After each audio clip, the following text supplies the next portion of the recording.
오늘은 보호해 주시는 하나님의 은혜에 대해서 말씀을 드리려고 합니다.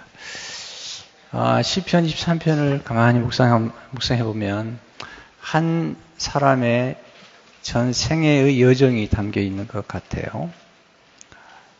태어나서부터 하나님 앞에 영원한 집인 천국에 들어갈 때까지 조금 더 깊이 묵상해 보면 그 성경 전체의 진리, 성경 66권의 진리와 또 교리가 이 시편 한 편에 담겨 있는 것 같은 그런 느낌도 갖게 됩니다. 원래 시라는 것은 함축적인 언어로 쓰여지죠. 그래서 그 시를 다시 이해하려면, 깊이 이해하려면 그 함축적인 언어를 풀어서 설명을 해야 되거든요. 예를 들면 고은 시인이 쓴 시 가운데 긋꽃이라는 시가 있죠. 내려갈 때 보았네, 올라갈 때 보지 못한 긋꽃. 짧은 시죠. 인생 전체를 보여주는 거죠. 올라갈 때 쉽게 하면 성공하고 뭔가 위대한 것을 성취할 때 보지 못했던 그 꽃, 그 높은 정상에 올라갈 때 보지 못했던 그 꽃, 보지 못했던 것들을 인생에서 이제 내려갈 때 보게 되었다. 짧은 시지만 그 시는 굉장히 깊은 뜻을 가지고 있죠. 그렇기 때문에 이제 어떤 시가 짧더라도 그 시 속에는 그 깊은 의미가 있기 때문에 그 시를 잘 풀어갈 필요가 있는데 그런 시 중 하나가 시편 23편이죠. 선한 목자는 이 인생 여정 전체를 잘 아는, 그러니까 인생에 대한 모든 것과 그리고 본인이 양을 인도하는 목양에 대한 모든 것들을 알고 있죠. 그래서 오늘 사절을 보게 되면 내가 사망의 음침한 골짜기로도 다닐지라도 해를 두려워하지 않을 것은 주께서 나와 함께 하심이라 주의 지팡이와 막대기가 나를 안위하시나이다. 그러니까 양들을 이끌어가는 과정에서 사망의 음침한 골짜기를 지금 다윗은 알고 있죠. 본인이 이제 목자이기 때문에 양들을 이끌어가는 과정에서 사망의 음침한 골짜기가 있다는 것도 알고 있죠. 또 하나 아는 게 있죠. 사망의 음침한 골짜기를 누구나 통과해야 되지만 더 중요한 것은 하나님이 함께 하신다. 주께서 나와 함께 하신다. 그리고 그 선한 목자의 막대기와 지팡이가 나를 안위하신다. 그러니까 이 선한 목자의 손에는 지팡이와 막대기가 들려져 있다는 거죠. 쉽게 가면 목양하는 데 필요한 목양하는 데 필요한 도구가 있다는 거죠. 그리고 그 선한 목자가 양을 안위한다는 말은 위로한다는 거죠. 위로하신다. 그런 뜻을 가지고 있죠. 제가 자주 인용하면서도 제게 참 도움을 주었던 말씀이 예레미야 3장 15절인데요. 내가 또 마음에 합한 목자들을 너에게 주리니 그들이 지식과 명철로 너희를 양육하리라. 하나님의 마음에 합한 목자는 두 가지가 필요한데 지식과 명철이 필요하다는 거죠. 알아야죠. 양을 알고 그리고 양을 양육하면서 양이 성장하는 모든 과정을 다 알아야 되죠. 또 목자는 앞서 알아야 되죠. 먼저 알아야 되고요. 그리고 올바로 알아야 됩니다. 올바로 알아야 올바로 성장할 수 있고 올바로 양육할 수가 있는 거죠. 또 잘 보아야 됩니다. 올바로 보아야지 올바로 인도할 수 있죠. 그걸 우리는 정견이란 말이에요. 정견. 앞서 보는 것을 선견이라고 그러고요. 그리고 올바로 보는 것을 정견이라고 그러죠. 목자는 양이 원하는 길로 인도하는 게 아니죠. 양이 필요한 길로, 양이 꼭 가야 될 그 길을 가게 하는 것이 정말 좋은 목자죠. 사람들은 다 자기가 원하는 말을 듣고 싶어 하죠. 저는 그런 경험을 많이 했어요. 조언을 받으러 와서 원하는 말보다는 필요한 말 할 때 안 들으려고 그럽니다. 그러니까 발전이 없죠.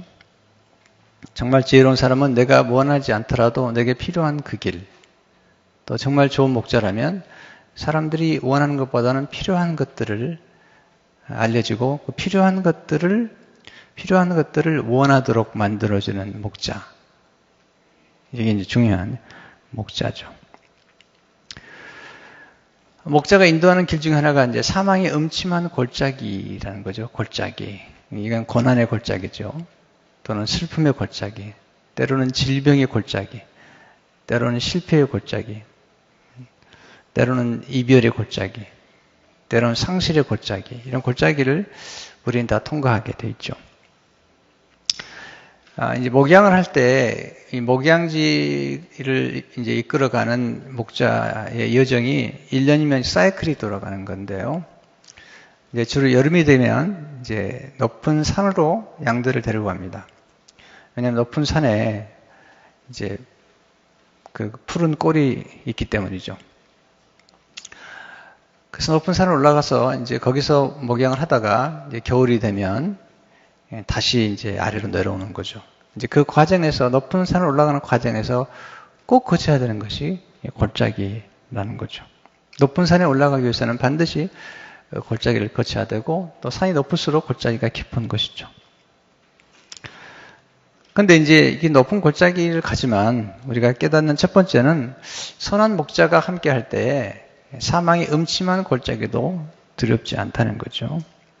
사제를 보게 되면 내가 사망의 음침한 골짜기라도 다닐지라도 해를 두려워하지 않을 것은 주께서 나와 함께 하심이라.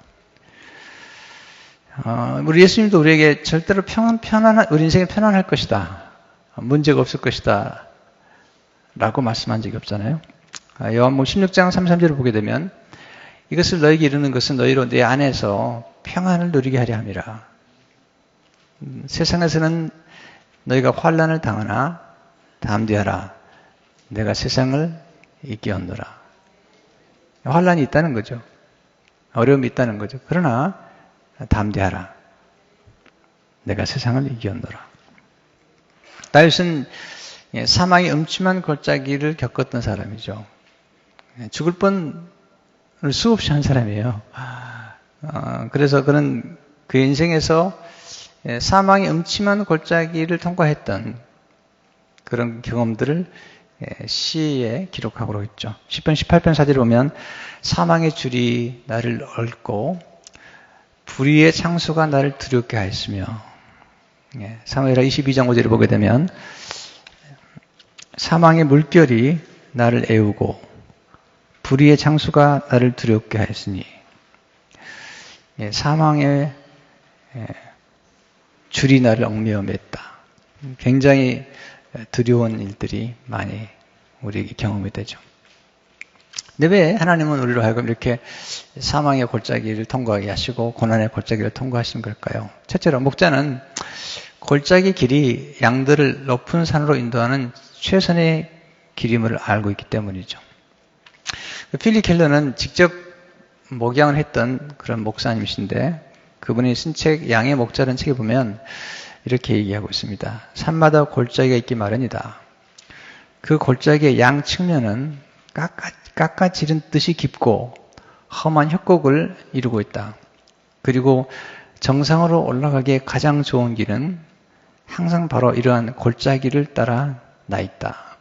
그러니까 정상으로 올라가는 그 길목에는 그 양쪽은 골짜기 양쪽은 깎아지르는 듯한 깊고 험한 험곡이 있지만 그러나 그 가장 높은 목양지로 올라가기 위해서는 골짜기를 따라 그 길이 나 있다는 거죠. 하나님께서 우리 인도하실 때 아주 높은 곳으로 그리고 높은 차원으로 그리고 가장 좋은 꼴로 우리를 인도하기 위해서 하나님이 골짜기를 통과하게 하신다는 거죠. 두 번째, 목자는 골짜기 길에 있는 신선한 물을 찾아 양들에게 마시게 합니다. 우리의 몸, 그러니까 우리 인간의 몸의 70%가 물로 되어 있잖아요. 그래서 물이 굉장히 중요하죠. 무엇을 먹느냐가 중요하고 또 무엇을 마시느냐가 굉장히 중요한 거죠. 근데 이제 이 골짜기 길로 가는 거기에서 양들이 필요한 물들을 만나게 되는 거예요. 이게 참 신비로운 일이죠. 필립 켈러 목사님의 글을 좀 더 읽어드리면요. 골짜기의 길은 가장 경사가 순탄한 길일 뿐 아니라 또한 곳곳에서 쉽게 물을 찾을 수 있는 길이기도 하다. 누구나 노중에서 내내 신선한 물을 찾을 수 있다. 거기에는 여러 강과 시냇물과 샘과 깊은 골짜기에 고여있는 조용한 연못이 있다. 여름철 동안의 긴 이동에 양들은 무덥고 지칠 수 있다. 양떼들은 쉽게 갈증을 일으킨다. 그때 골짜기에서 신선한 물을 마시게 될 때 양들은 행복해한다. 그러니까 험한 골짜기가 우리가 볼 때는 험해 보이지만 거기에 신선한 생수가 숨어 있다는 것입니다. 우리가 인생 길에 어려울 때마다 우리는 생수를 찾게 되죠. 사마리아 여인이 남편을 5이나 두었던 여인이잖아요. 얼마나 힘들었겠어요. 여러분, 한 사람하고 사는 것도 힘든데 여러분 5 남자를 경험한다는 건 이건 정말 엄청난 상처를 반복하는 거예요. 부러우세요? 네, 부럽지 않습니다. 여러분 아시잖아요. 결혼해가지고 한 사람하고 사는 것도 얼마나 힘든지 모르겠어요. 그러니까 이 결혼 안 해본 목회자는 이게 문제가 있는 겁니다. 네, 아내에게 시달려보지 않은 목사는 목양을 잘 못하는 거예요. 이게 얼마나 힘든지. 거기다 또 시어머니까지 모시고 살면서 겪는 그 어려움은 정말 말할 수 없는 거죠. 제 어머니가 한 17년 집에 계셨고 아직 병원에 계시지만은 우리 어머니 참 좋으셨고요. 제 아내도 참 훌륭하잖아요. 근데 이 2 여인, 한 지붕 안에 2 여인이 살아가면서 겪는 말할 수 없는 고초는 어떨 때요? 집에 들어가기 싫어요. 네, 이게 보통 일 아닙니다. 그래서 어머니한테 가서 어머니가 맞습니다. 그리고 제 아내한테 가서 당신이 맞습니다. 그렇게 살아서 그렇게. 네, 둘 다 맞습니다. 어머니가 최고입니다. 그래서 그나마 이제 집안이 평안하는 거죠. 또 이 시어머니와 며느리가 살아가면서 이제 제일 문제가 되는 게 부엌을 누가 잡느냐. 이게 참 심각한 문제예요. 누가 부엌을 장악하느냐. 예. 또 집안에 자녀들이 있는데 그 자녀들의 교육적인 그 이념과 그 원리를 시어머니가 잡느냐 아니면 친엄마가 잡느냐. 이거 복잡한 일입니다. 아주 살아가는 게요. 근데 지금 이 여인은 남편을 5이나 경험했던 여인이다. 그래서 생수를 찾은 거죠. 인생의 힘든 골짜기에서 갈증을 느꼈던 여인이 그것도 대낮에 물을 찾으러 왔을 때 예수님께서 생수를 주시죠. 그 생수가 이사야 55장 1절에 이렇게 약속되어 있죠. 오라 너희 모든 목마른 자들아 물로 나오라. 네, 목마른 자는 나오라. 근데 요한복음 4장 13절 14절을 보게 되면 예수께서 버리시되 이 물을 마시는 자마다 다시 목마르리니와 내가 주는 물을 마시는 자는 영원히 목마르지 아니하리니 내가 주는 물은 그 속에서 영생하도록 솟아나는 샘물이 되리라. 할렐루야. 놀라운 약속의 말씀이죠. 사막의 음침한 골짜기를 통과할 때 우리가 필요한 것은 새 힘이죠. 근데 바로 거기서 우리는 하나님을 더 의지하게 됩니다. 참 신비로워요. 우리가 어디서 언제 하나님을 만났을까요? 그리고 언제 하나님 더 깊이 경험하는 걸까요? 우리가 삶이 편안하고 또 아무 문제가 없을 때가 아니라 사망의 음침한 골짜기 통과할 때 그때 하나님을 경험하죠. 요셉의 생애를 참 공부해보면 재밌어요. 요셉이 하나님이 함께 하시다는 그 말씀은 창세기 37장에는 나오지 않습니다. 거기서 아버지의 사랑을 받고 꿈을 꾸고 채색 옷을 입고 나오지 않고요. 형제들에게 미움을 받죠. 구덩이에 던져지죠. 그리고 생이별을 하고요. 옷은 찢겨지고 애굽에 팔려가죠. 그리고 종살이를 시작하죠. 그녀 사망의 골짜기예요. 근데 거기서 39장에 보면 여호와께서 요셉과 함께 하심으로 요셉이 형통한 자가 돼요. 그렇게 얘기해요. 참 신비롭죠. 네, 바로 거기서 하나님이 함께 하신 거예요. 그리고 또 감옥에 들어가죠. 39장에 보면 요셉이 감옥에 들어갔는데 여호와께서 함께 하심으로 그가 전옥 간수장에게 은혜를 입어 그렇게 말씀하거든요. 하나님께서 우리의 삶 가운데 이렇게 골짜기를 통과하게 하시는 것은 바로 거기에서 하나님의 은혜를 그리고 하나님의 살아계심을 우리가 몸소 체험할 수 있도록 하시는 거죠. 우리는 대부분이 골짜기를 원치 않죠. 그래서 골짜기를 만나면 뒷걸음질하죠.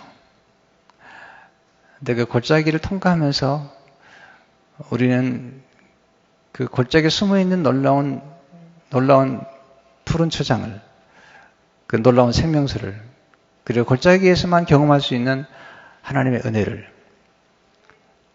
우리는 골짜기를 두려워하지만 통과해야만 이유가 거기에 있는 것입니다. 거기서 우리는 자기 자신뿐만 아니라 수많은 사람들을 유익하게 하는 그런 은혜를 체험하게 되죠. 제가요, 정말 지나온 세월들을 가끔 돌아보면 어떻게 통과했을까? 어떻게 그걸 견뎠을까? 이런 생각이 드는 거죠. 정말 사망의 음침한 골짜기를 통과했던 날들을 그것도 하루 이틀이 아니고 수년 동안 이렇게 거치면서 경험했던 것들을 보면 너무 어려웠거든요. 근데 그 고통의 기간 동안에 하나님께서 제게 읽게 했던 책들, 묵상케 했던 말씀들, 그리고 들려주셨던 음성들이 수많은 사람들을 치료하고 있는 거예요. 수많은 영혼들을 치료하고 있는 거죠. 그리고 그 사망의 음침한 골짜기를 통과하고 있는 사람들이 어떤 마음을 가지고 있는지, 어떤 고통과 두려움 속에 있는지를 이해하게 되죠.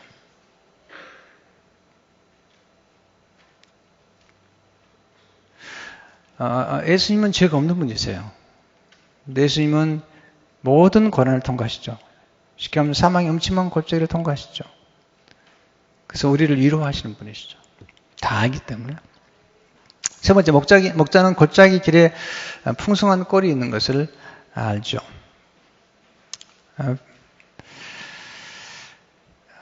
필립 켈러는 일반적으로 가장 무성하고 신선한 목초들은 골짜기들로 흘러내리는 시냇물의 양 언덕에 있다. 높은 산을 향하여 올라가는 동안 양들이 이곳에서 물을 마시고 꼴을 들을 수 있다. 일반적으로 가장 무성하고 신선한 목초들은 골짜기들로 흘러내리는 시냇물의 양 언덕에 있다. 이건 참 놀라운 메시지죠. 우리가 이제 인생 여정에서 사망이 엄청난 골짜기, 실패와 상실과 또는 젊은 청년들에게는 시련과 이런 것들을 이제 경험하게 되는데, 근데 그때 비로소 하나님의 말씀이 맛있구나. 말씀이 정말 좋구나. 이런 경험을 하는 거죠. 그래서 이제 다윗이 시편 119편에 보면 그가 하나님의 말씀이 고난 중에 얼마나 도움이 되었는지 시편 119편 92절을 보게 되면 주의 법이 나의 즐거움이 되지 아니하였다면 내가 고난 중에 멸망하였으리이다. 시편 119편 103절을 보게 되면 주의 말씀의 맛이 내게 어찌 그리 단지요 내 입의 꿀보다 더 다니이다. 쓴바기 같은 인생의 쓴 잔이 하나님의 말씀으로 다가올 때에 꿀보다 달게 되었다는 거죠. 목자는 이제 골짜기에 담겨 있는 이런 놀라운 축복을 알죠. 그러나 골짜기가 얼마나 또한 위험한지도 알죠. 왜냐하면 자칫 잘못하면 죽는 거예요. 그냥 사자와 표범이 언제든지 노리고 있는 거죠. 그리고 골짜기에 갑자기 물이 홍수나 내려버리면 그 물결이 굉장히 위험한 거죠. 산사태가 날 수도 있고요. 눈수태가 날 수도 있고. 그렇기 때문에 사막의 골짜기를 통과할 때는 굉장히 조심해야 됩니다. 그리고 정말 지혜롭게 목자의 인도를 잘 받아야 됩니다. 앞서 그 길을 걸어간 사람들의 인도를 잘 받아야 됩니다. 그래서 여러분들이 어떤 어려움을 겪거나 또는 어떤 골짜기를 통과할 때는 반드시 첫째 하나님 의지하고 말씀 의지해야 되고요. 또는 그 길을 앞서 건넜던 사람들의 책이나 그리고 그런 분들을 직접 만나서 물어봐야 됩니다. 어떻게 이기셨어요? 어떻게 극복하셨어요? 네, 무엇이 도움이 되셨어요? 네, 진짜 도움이 된 건 뭐였어요? 네, 이런 것들을 이렇게 물어보는 게 아주 중요하죠. 그래서 안내자가 필요하고 그리고 우리 인생에 우리의 길을 도와주는 조언자가 꼭 필요한 것이죠.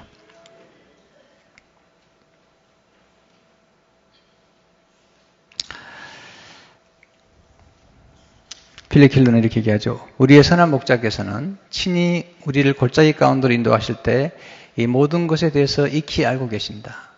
그분은 우리 주변에 도사리고 있는 모든 재난들의 위협에도 불구하고 우리의 힘과 활기와 생명의 꼴을 찾을 수 있는 곳이 어디에 있는지를 알고 계신다. 미리 간부분들이 얘기하는 거죠. 제 멘토 이동 목사님, 제가 딱 40이 됐을 때 막 알려지기 시작했어요. 알려지기 시작하고 또 그때 이제 목사님이 딱 50을 넘어갈 때 코스타에서 저를 부르시더니 40 나이 조심해라고. 본인이 50을 딱 넘어섰는데 40의 나이가 얼마나 유혹의 나이인지 네, 이 중년의 위기가 얼마나 힘든지 그러면서요 40은 불혹의 나이가 아니라 유혹의 나이다. 이렇게 얘기를 하시더라고요. 조심하라고. 그리고 이제 그 당시에 막 이렇게 어떻게 보면 목회자로서 좀 표현이 적절하지 않을 수도 있는데 막 정상을 향해 올라가는 그런 상황인데 조심하라고. 네. 그러니까 이제 이렇게 우리 삶 가운데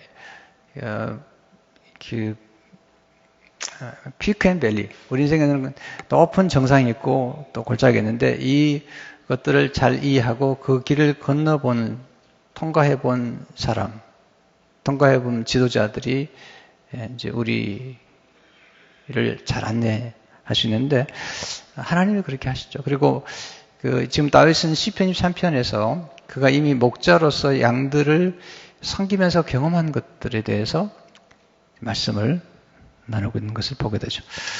자, 두 번째, 그게 선한 목자는 양들이 골짜기를 통과하면서 성장하는 것을 알고 있죠. 이 골짜기가 우리로 하여금 성숙하게 만들고 성장하게 만드는 거죠. 그래서 그 고드루란 말을 쓰는데요. 어떤 난관을 통과하는 것을 고드루라고 그러는데 어떤 목사님의 책을 보니까 고드루 하지 말고 그로드루 하라. 통과하되 그냥 하지 말고 성장하면서 통과하라는 거죠. 근데 거기서 가장 중요한 성장은 뭐냐면 거기서 우리의 모든 축복의 원천 되시는 하나님만 바라보게 되는 거죠. 이게 제일 중요한 거죠. 우리는 중요하지 않은 것들을 바라보고 살잖아요. 근데 선한 목자께서 우리로 하여금 선한 골짜기 통과할 때 양의 눈이 선한 목자에게 고정되는 거죠. 시편 16편 1절 2절을 보게 되면 하나님이여 나를 지켜주소서 내가 주께 피하나이다. 내가 여호와께 아뢰되 주는 나의 주님이시오니 주밖에는 나의 복이 없다 했나이다. 시편 39편 7절을 보니까 주여 이제 내가 무엇을 바라리요 나의 소망은 주께 있나이다. 하나님께서 이런 어려운 과정을 통해서 하나님을 알게 하시고 또 하나님이 지금 함께 하신다는 사실을 경험하게 되죠. 신명기 32장 10절 12절 보면 여호와께서 그를 황무지에서 짐승의 부르짖는 광야에서 만나시고 호위하시며 보호하시며 자기 눈동자같이 지키셨도다. 하나님께서 자기 백성들을 평탄한 길이 아니라 오히려 황무지에서 짐승의 부르짖는 광야에서 만나시고 호위하시며 보호하시며 자기 눈동자같이 지키셨도다. 마치 독수리가 자기의 보금자리를 어지럽게 하며 자기의 새끼 위에 너풀거리며 그의 날개를 펴서 새끼를 받으며 그의 날개 위에 그것을 없는 것 같이 여호와께서 홀로 그를 인도하셨고 그와 함께 한 다른 신이 없었도다. 하나님께서 그들이 어려움을 통과할 때에 마치 독수리가 자기 새끼를 훈련시킬 때 떨어뜨리고 또 받아 올라가는 것처럼 그렇게 하셨다고 말씀을 하고 있습니다. 세 번째, 선한 목자는 지팡이와 막대기로 양들을 보호하고 인도합니다. 4절을 보게 되면 주의 지팡이와 막대기가 나를 안위하시나이다. 이 두 가지가 굉장히 중요한데요. 우리가 인생을 살아가면서 지혜로운 사람은 항상 아주 탁월한 도구를 가지고 있습니다. 예를 들면 화가라면 좋은 붓이 필요하겠죠. 또는 스케치하는 또 이렇게 연필이 필요하겠죠. 또 물감이 필요하겠죠. 그냥 그림을 그리는 사람은 없잖아요. 또 화폭이나 또 어떤 그런 그림을 그릴 수 있는 정도 필요하겠죠. 그러니까 툴이 필요하죠. 그리고 탁월한 의사 선생님을 만나보면 다양한 툴이 있으세요. 또 수술할 때도 다양한 툴이 있겠죠. 그것처럼 또 훌륭한 메카닉들을 보면 꽤 좋은 툴을 가지고 계시더군요. 그것처럼 목자는 양들을 인도하기 위해서 꼭 필요한 툴이 있는 거죠. 여기는 두 가지가 나오지만 다윗의 생애를 보면 세 가지죠. 지팡이와 막대기와 몰매이죠, 몰매. 네. 목자는 지팡이를 통해서 양들을 인도하죠. 모세도 목자였잖아요. 하나님 물어보죠. 저렇게 사정이 이르면 여호와께서 그에게 이르시되 내 손에 있는 것이 무엇이냐? 그가 이르되 지팡이니이다. 지팡이는 갈고리 모양으로 되어 있어요. 지팡이는 목자의 상징이고 또 목자의 권위의 상징이죠. 지팡이로 양들을 모아요. 지팡이 아래에 있다는 것은 목자의 권세 아래, 목자의 보호 아래에 있다는 것을 의미하죠. 곧 목자에게 소속되어 있다는 것을 의미하죠. 달라스에 있는 이진희 목사님이 쓴 시편 23편 책을 보니까 이렇게 기록하셨어요. 목자는 양을 인도할 때 앞에 가면서 지팡이로 바위나 땅이나 나무를 친다. 그러면 그 소리를 듣고 양들이 따라온다. 양들이 목자를 잘 따라오지 않고 다른 길로 가면 목자는 이 지팡이로 양들을 툭툭 쳐서 잘 따라오게 한다. 양들이 벼랑에 떨어지거나 구덩이에 빠지면 목자는 이 지팡이를 가지고 건져준다. 수풀에 걸리거나 바위 틈에 껴서 빠져나오지 못하는 양들이 있으면 이 지팡이를 목이나 다리에 걸어서 꺼내준다. 왜냐하면 양들이 혼자 나올 수 없으니까 이 지팡이로 이렇게 건져내는 것을 보죠. 이런 경험을 했던 사람이 이제 다윗이죠. 다윗이 기가 막힐 수렁에 빠졌을 때 하나님이 자기를 건져내셨는데 마치 목자였던 자기가 양들을 지팡이로 건져내준 것처럼 건져내셨다. 시편 40편 1절 2절 보니까 내가 여호와를 기다렸더니 양이 길을 잃었어요. 그리고 지금 구덩이에 빠졌어요. 귀를 기울이사 나의 부르짖음을 들으셨도다. 나를 기가 막힐 웅덩이와 수렁에서 끌어올리시고 내 발을 반석 위에 두사 내 걸음을 견고하게 하셨도다. 할렐루야. 기가 막힐 수렁에서 건져내시는 거죠. 목자는 막대기를 통해 또 양들을 보호하죠. 지팡이가 있고 또 막대기가 있는데 다윗이 골리앗과 싸울 때 막대기를 가져가잖아요. 그런 목동이었으니까 사무엘상 17장 40절을 보게 되면 손에 막대기를 가지고 시내에서 매끄러운 돌 5을 골라서 자기 목자의 제구 곧 주머니에 넣고 손에 물매를 가지고 블레 사람에게로 나아가니라. 목자는 그 막대기를 자기 손에 딱 맞는 것으로 본인이 직접 만들고요. 그리고 막대기를 가지고 오랜 시간 연습을 한다고 그래요. 던지는 연습하는 거죠. 그래서 막대기는 자기 자신과 양떼를 지키는 아주 중요한 무기가 되는 거죠. 막대기는 중요한 거예요. 그래서 막대기를 이렇게 잘 던져서 이제 양들이 잘못된 길로 가면 지팡이로 툭 찔러가지고 돌아오게 할 수도 있지만 이렇게 막대기를 딱 던지면 바로 앞에 던지는 거죠. 양들을 찌르는 게 아니고 양 앞에 던지면 이제 돌아오는 거죠. 또 막대기는 양들을 검사하고 그 상태를 검사하거나 숫자를 헤아릴 때도 사용했죠. 에스겔 20장 37절을 보게 되면 내가 너희를 막대기 아래로 지나가게 하며 언약의 줄로 메르니와, 그러니까 이 막대기 아래로 양들을 지나게 해서 이제 본인이 지금 돌보고 있는 양들이 상태가 어떤지, 건강한지, 또 하나는 이제 그 숫자도 세우는 거죠. 특별히 목자는 막대기로 뱀을 잡는데 사용했다고 합니다. 양들이 가장 위협하는 것은 일이나 늑대보다도 뱀이라고 그래요. 왜냐하면 일은 늑대는 잘 보이지만 뱀은 잘 보이지 않는데 슬금슬금 기어다니까 보이지 않습니다. 그래서 뱀이 나타나면 목자는 막대기로 후려쳐서 죽인다고 그럽니다. 그래서 목자는 뱀을 잘 잡아야 돼. 양들을 보호하기 위해서. 뉴질랜드는 참 놀라운 나라더군요. 그 뉴질랜드는 양들을 힘들게 하는 천적이 없대요. 그래서 그렇게 뱀이 없어요. 와, 놀라운 나라예요. 그래서 양들의 천국이에요. 근데 이제 이스라엘은 그런 곳은 아니잖아요. 근데 예수님이 이 땅에 오신 것은 뱀, 그 원수의 머리를 치러 오셨잖아요.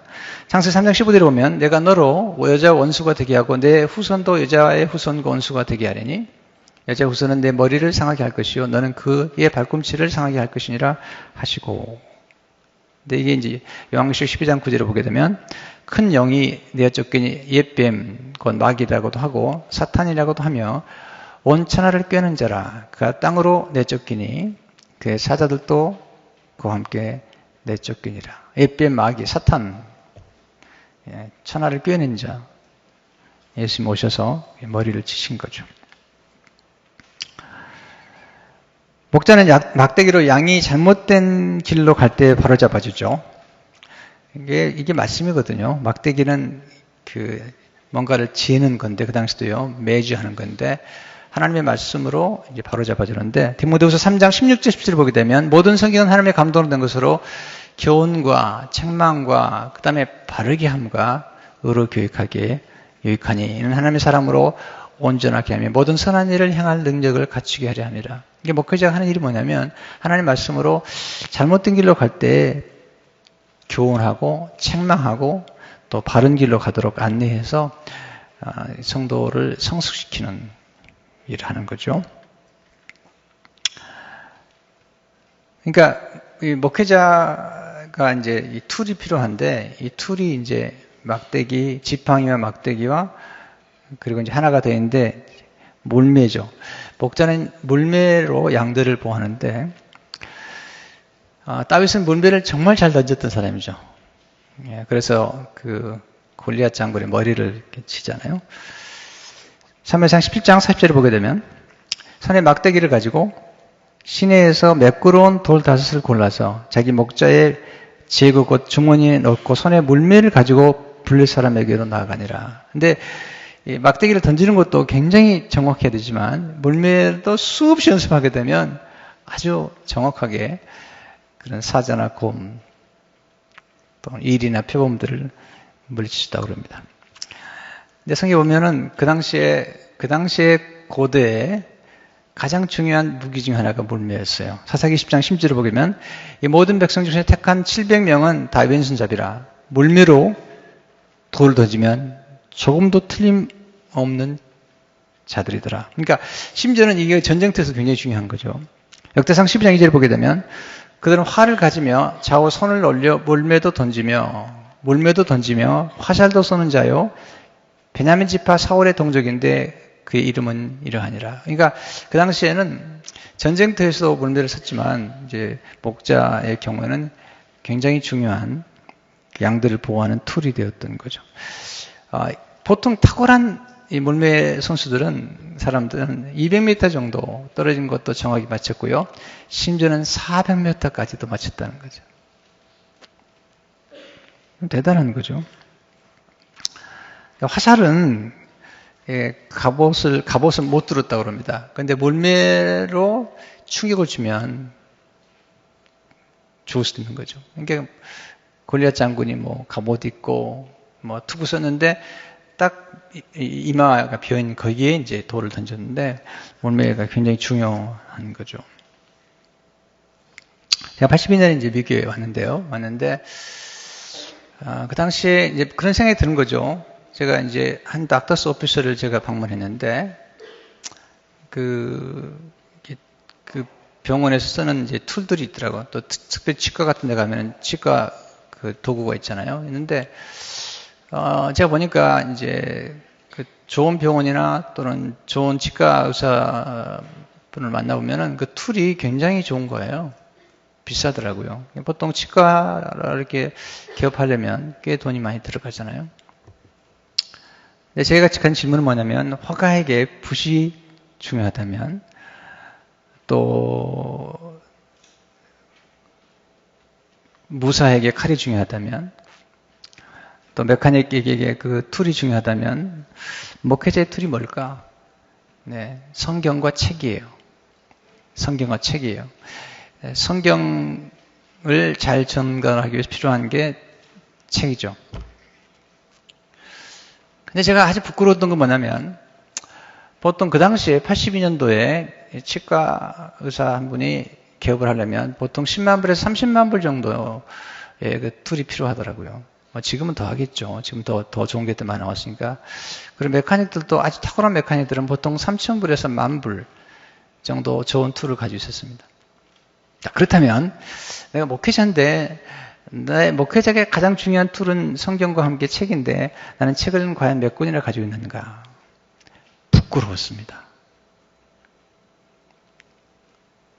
그래서 제가 이제 82년에 결정한 게 뭐냐면 한 달에 100브러시의 책을 사봐야 되겠다. 근데 그 당시 교회에서 받는 월급이 200불이었거든요. 그렇게 시작을 했어요. 지금 더 많은 책들을 사보긴 하지만. 그리고 목회자는 학자잖아요. 그러니까 성경을 연구하고 공부를 해야 되는 사람이잖아요. 근데 이제 그것들이 굉장히 도움이 됐죠. 그렇게 하면서 이제 계속 공부를 하게 됐죠. 목사는 교사예요. 그래서 성경을 보면요. 목사와 교사는 분리되지 않아요. 목사는 잘 가르쳐야 돼요. 그래서 목사는 교사해야 되고 그리고 잘 가르치는 사람에게 가장 중요한 툴은 역시 책이죠. 스펄전 같은 목사님도 고등학교밖에 안 나왔지만 탁월해서 나중에는 목회자들을 키우는 목회자 후보생들을 가르쳤죠. 근데 거기 보면 그분은 책을 굉장히 많이 봤습니다. 저도 책을 많이 봤지만 철력전 같은 책은 한 권을 100번 보기도 한 분이니까요. 그러니까 그 툴이 굉장히 중요한 것이죠. 저는 이제 그런 경험 때문에 82년부터 지금까지 계속 책을 보는 거죠. 연구를 하고. 근데 놀라운 사실은요. 처음에 몰랐는데 이게 점점 이렇게 그 지식이 많아지고 그리고 정말 중요한 것이 뭔가를 알기 시작하는 거죠. 그리고 하나님 말씀을 통해서 왜 책이 필요하냐면요. 하나님 말씀을 전달할 때 애증을 들거나 설명하기 위해서는 반드시 필요한 거죠. 그리고 앞서 연구한 분들이 굉장히 좋은 영감을 많이 우리에게 제공해 주거든요. 이번에 그 뉴욕에서 지금 굉장히 활동하시는 빌 황장로님, 그분이 이제 그 펀드 매니저, 펀드 관리하는 분 중에 한 분인데, 지금 뭐 아시아에게서는 가장 대부라고 그러잖아요. 이분이 이제 플로신 학교 이사도 하시고, 또 GNM이라고 하는 그런 파운데이션을 만들어가지고 좋은 일을 많이 하세요. 파운데이션에서 일한 직원이 한 20명 돼요. 또 본인이 아래에 있는 직원만 50명 되는데, 자기네는 주로 이렇게 스탑 관계 하기 때문에 이렇게 뭐 사람이 많이 필요하지 않지만 50명 정도.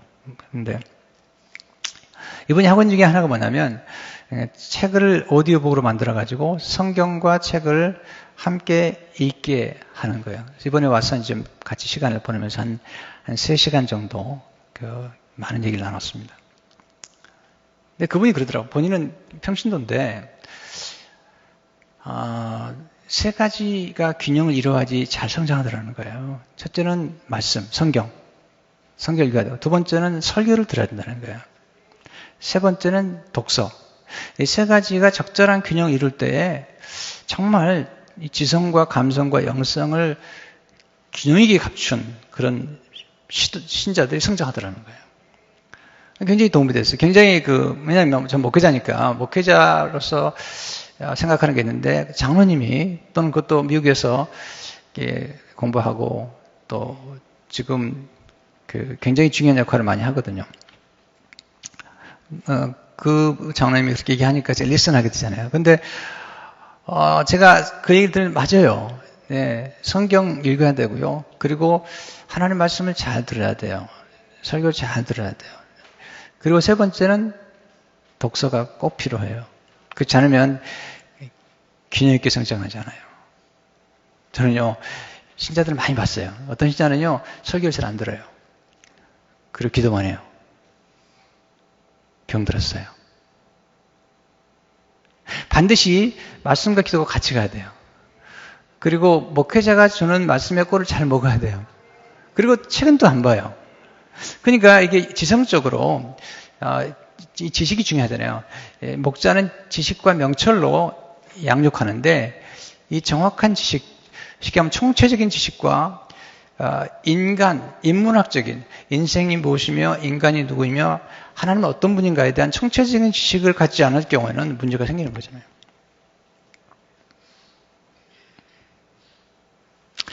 그래서 독서하지 않은 목사를 사람 취급하지 않습니다. 죄송하지만.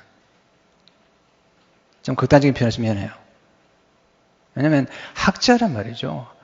학사에서라거든요. 하나님의 말씀에 익숙해야 돼요. 통달해야 돼요. 성경 전체를 관통해야 돼요. 그래서 설령 한 절을 가지고도 성경 전체를 엮어나가야 되고, 한마디 성경 말씀을 가지고도 30분, 2시간, 하루 종일 설교를 할 수 있어야 돼요. 그렇지 않으면 안 되는 거죠. 여러분들이 저나 우리 목회자들이 학습하고 공부하는 걸 좋게 생각해야지, 밤낮 공부만 하고 있다 그러면 안 되는 거예요. 네. 우리가 막 공부만 해요. 우리 신방도 하고 그러죠. 어제도 송재수 권사님 신방도 하고 그랬는데, 또 열심히 사역하죠. 또 가르치기도 하고. 그러니까 이런 것들은 필요한데, 제가 말씀드린 것은 뭐냐면 목자로서의 툴, 그게 왜 중요한지를 말씀을 드리는 거죠. 선한 목자는 양들을 위로하죠. 사제로 보면 나를 안위하시나이다. Comfort me. 안위하시는 거죠. 하나님 위로의 하나님이시죠. 참 이게 너무 좋죠. 이사야 40장 1절에 보니까 너희 하나님 이르시되 너희는 위로하라. 내 백성을 위로하라. 고린도 1장 3절의 소리를 보게 되면 찬송하리로다. 그는 우리 주 예수 그리스도의 하나님이시요 자비의 아버지시요 모든 위로의 하나님이시며 우리의 모든 환난 중에서 우리를 위로하사 우리로 하여금 하나님께 받는 위로로서 모든 환난 중에 있는 자들을 능히 위로하게 하시는 이시로다. 예수님 위로자시고 성령님 위로자시잖아요. 베드로가 예수님 3번이나 부인했잖아요. 실패를 경험했잖아요. 근데 예수님이 위로하시죠. 예수님이 숯불을 펴놓고 그리고 생선을 준비하고 떡을 준비하고 먹으라고 그러죠. 찾아가서 위로해 주시잖아요. 우리의 적은 세상, 이 세상의 시스템들, 나쁜 것들이잖아요. 또 육신적인 자아, 우리 안에 얼마나 복잡한 게 많아요. 세 번째 사탄이죠. 이 세 가지가 우리의 원수가 돼서 우리에게 상처를 주는 거죠. 그래서 우리 인생을 살다 보면 상처와 갈등과 혼돈과 낙담과 침체와 우울증과 절망, 의욕상실, 좌절, 외로움, 슬픔, 아픔, 의심, 불안, 네, 이런 게 많은 거죠. 예수님 오셔서 우리들에게 믿음을 주시고 소망을 주시고 사랑을 주시고 우리에게 충만함과 거룩한 즐거움과 거룩한 유쾌함과 우리의 삶의 의미와 보람과 살아야 될 이유와 그리고 하나님의 사랑을 경험하게 깨달음과 평강과 그리고 진정한 자족과 비전을 주시는 거죠. 그리고 놀라운 열정, 충만한 은혜와 진리를 주시는 거죠. 아름다움을 깨닫게 하시고 경이로움을 경험하게 하시고 그리고 사랑스러움을 느끼게 하시는 분이 예수님이시죠. 예수님이 우리를 위해서 사망의 음침한 골짜기를 통과하셨죠. 그게 십자가죠. 그리고 거기서 버림을 받으셨죠. 여러분, 예수님 죽기까지 순종하셨는데요. 보통 순종하면 축복을 받는 것인데 예수님은 순종하심으로 저주를 받으셨어요. 순종하심으로 예수님은 심판을 받으셨어요. 순종하심으로 예수님은 버림을 받으셨어요. 왜? 버림받은 우리들을 구원하기 위해서. 이게 예수님이 거쳐야 됐던 십자가예요. 통과해야 될 골짜기입니다. 순종이 정말 중요한 거죠. 예수님이 죽기까지 복종하셨잖아요. 근데 그 결과는 뭐죠? 버림받은 거죠. 우리 대신 저주와 심판과 정죄를 받으신 거잖아요. 예, 그래서 통과하셔야만 돼요. 왜냐하면 우리를 구원하기 위해서. 그리고 우리를 정말 위로하기 위해서. 예수님은 환난을 통과하셨고, 그리고 말씀하시죠. 내가 담대하라. 내가 세상을 이겼노라. 여러분, 하나님이 여러분을 끝까지 보호해주시는 걸 믿으시기 바랍니다. 하나님과 우리의 관계, 언약 관계예요. 이것은 부모와 자녀의 관계예요. 떠날 수 없는 관계예요. 한 번 부모와 자녀는 영원한 것처럼 하나님의 선한 목자와 양이 되신 것은 영원하다는 거예요. 이터널 카버넌트, 영원한 언약 속에 들어가는 거죠. 그래서 하나님 우리를 끝까지 인도하실 거고 끝까지 책임지실 걸 믿으시기 바랍니다.